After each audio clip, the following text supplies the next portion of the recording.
Volume de golpes é uma das características mais importantes de um lutador, e nesse vídeo eu vou trazer o top 10 dos lutadores que têm o maior volume de golpes, considerando, claro, um mínimo de 5 lutas dentro do UFC. Eu não vou pegar um cara que fez uma, duas ou só 3 lutas ali dentro do UFC e já colocar no ranking. Então, o requisito é que eles tenham no mínimo 5 lutas no UFC. Beleza? Então vamos começar pela posição de número 10, que a gente já tem um ex-campeão, que é o ex-campeão peso pena e que ainda está em atividade, Max Holloway. Ele tem a média de 6,47 golpes disparados por minuto. Realmente é uma média muito boa, já é muito alta e ainda tem 9 pessoas na frente dele. Então vamos dar uma olhada, né? Na nona posição, a gente tem o único cara peso pesado desse ranking. Realmente os caras mais pesados tendem a ter um volume de golpes menor do que os caras mais leves. Tendem, né? Não é necessariamente uma regra. Mas enfim, na nona posição a gente tem o Caim Velasquez, né? Que está aposentado aí, ex-campeão peso pesado, e ele tem a média de 6,48 golpes conectados por minuto. É 0,01 a mais do que o Max Holloway, mas é completamente surpreendente a gente imaginar que um cara peso pesado tem o mesmo volume de golpes que um campeão, um ex-campeão agora, né? Peso pena. Então Caim Velasquez era uma máquina de bater, né? Na oitava posição, a gente tem na categoria peso leve o Frank Camacho. Ele tem a média de golpes por minuto de 6,67, um pouco acima aí então da nona e da décima posição, né? Na sétima posição, na categoria peso palha, temos a primeira mulher desse ranking. Eu falo primeira por quê? Porque temos mais, né? Óbvio, por isso que eu falei primeira. Então, a gente tem a Yan Xiaonan com 6,72 golpes por minuto em média. E na sexta posição, a gente tem na categoria peso galo o Corey Sandhagen. Ele tem a média de 6,95 golpes por minuto, ou seja, ele é o último cara ali que ainda está na casa de 6 golpes por minuto, porque agora, na quinta posição, a gente tem mais uma mulher, que é a ex-campeã peso pena, a brasileira Cris Cyborg, a Cristiane Justino, né? Ela tem a média de 7,07 golpes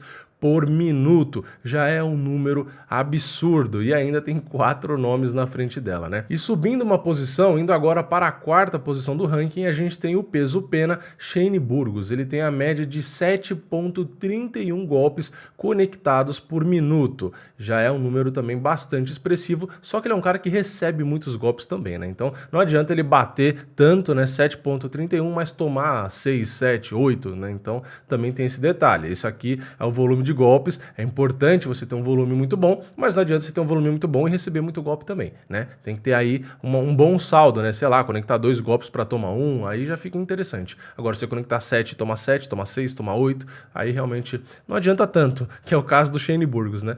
Na próxima posição, né? Na terceira posição do ranking, a gente tem mais uma mulher, que é a peso galo Leslie Smith. Ela tem 7,56 golpes conectados por minuto. Também é um número absurdo. E agora a gente vai para os 2 principais nomes desse top 10, desse ranking aqui, né? Na segunda posição, a gente tem o peso leve, campeão interino atualmente, Justin Gaethje. Ele tem a média de 7,74 golpes conectados por minuto. É também assustador, ainda mais um cara com a mão tão pesada como ele, né? Geralmente, não é sempre, o cara que tem muito punch, muita força no golpe, ele não tem um volume tão alto, porque geralmente o cara se desgasta e acaba cansando e soltando menos golpes no decorrer da luta, mas não é o caso do Justin Gaethje e nem o caso do cara que está na primeira posição, que não é um cara peso pena, não é um cara peso galo, não é um cara peso leve, é um cara mais pesado e mesmo assim é o que tem o maior volume de golpes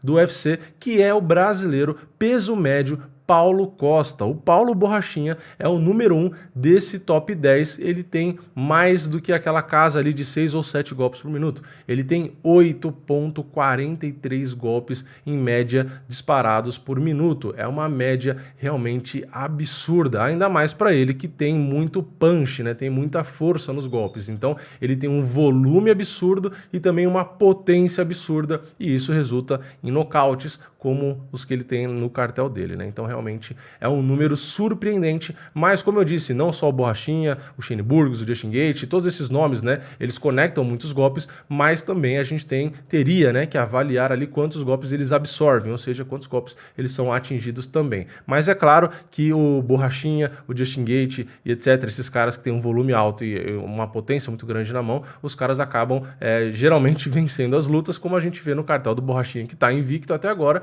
e do Justin Gaethje também, que tem poucas derrotas. Aliás, o Justin Gaethje agora começou a ser um cara mais cuidadoso, então ele continua com um volume excelente, mas sendo pouco atingido. Então, como vocês podem ver aqui, né, o resumo agora dessas posições, a gente tem o campeão interino, que é o Justin Gaethje, a gente tem o Borrachinha, que é o primeiro do ranking, que vai disputar o cinturão, a gente tem a Cris Borg, que foi campeã, a gente tem o Caim Velasquez, que foi um campeão, a gente tem o Max Holloway, que também foi campeão. Então, muitos campeões fazendo parte desse ranking, né? Tudo bem, tem alguns nomes que não são excelentes nomes, né? Como o Shane Burgos, que é um nome ok, é um nome ali um pouquinho acima da média, mas também não vejo um cara excelente, né? Mas faz parte ali. Corey Sandhagen, um lutador sim, muito acima da média, muito bom na minha opinião. Então, assim, a gente vê que é uma característica importante, né? Lutadores que geralmente têm uma taxa de golpes por minuto alta, é um cara que geralmente tem sucesso ali, né? Um cara que tem um cartel legal, ou um cara que disputou o cinturão, ou um cara que foi campeão. Então, realmente é uma coisa que faz bastante diferença, ainda mais, geralmente, né, quando você vai vencer ali numa decisão, ou quando você quer nocautear. Porque se você quer nocautear, muitos golpes em sequência, você pode conseguir ali um nocaute técnico, ou às vezes mesmo um nocaute, como é o caso do Borrachinha e do Justin Gaethje, que são os nomes nocauteadores aí desse top 10, que são as duas principais posições, né, o primeiro e o segundo. E também a gente tem a outra característica, que é na decisão. Se a luta vai para a decisão e você tem um volume absurdo de golpes, né, o juiz geralmente acaba dando a pontuação para o cara que tem mais volume, né? O cara acaba se sobressaindo, conectando tantos golpes, acaba machucando mais o adversário, então realmente é importante. E isso mostra que esses caras aí são caras perigosos, né? Todos os caras do top 10 aqui podem ter alguns nomes que, como eu disse, não são campeões, mas são caras extremamente perigosos, né? Enfim, esse foi o top 10 que eu queria trazer aqui, fazer alguns comentários em cima para vocês. Se vocês quiserem que eu traga aqui outros top 10, né, os caras que mais absorvem golpes, ou seja, os caras que mais são atingidos, também é legal, ou os caras que mais aplicam knockdowns, ou os caras que mais vencem por nocaute, ou os caras que mais venceram disputas por cinturão, enfim, tem um monte de top 10 que dá pra gente trazer aqui. Então, comenta aqui embaixo se você gostou desse vídeo, se você quer mais vídeo desse tipo, qual que é a próxima categoria aí, né, que eu posso trazer. Claro, se tiver também a informação, porque às vezes pode ser que, dependendo do que você peça, que também não tem informação e não dê para trazer. Mas enfim, comenta aqui embaixo, não esquece de se inscrever no canal e ativar o sininho para não perder os vídeos novos, e eu vejo vocês na próxima. É nóis, valeu, falou!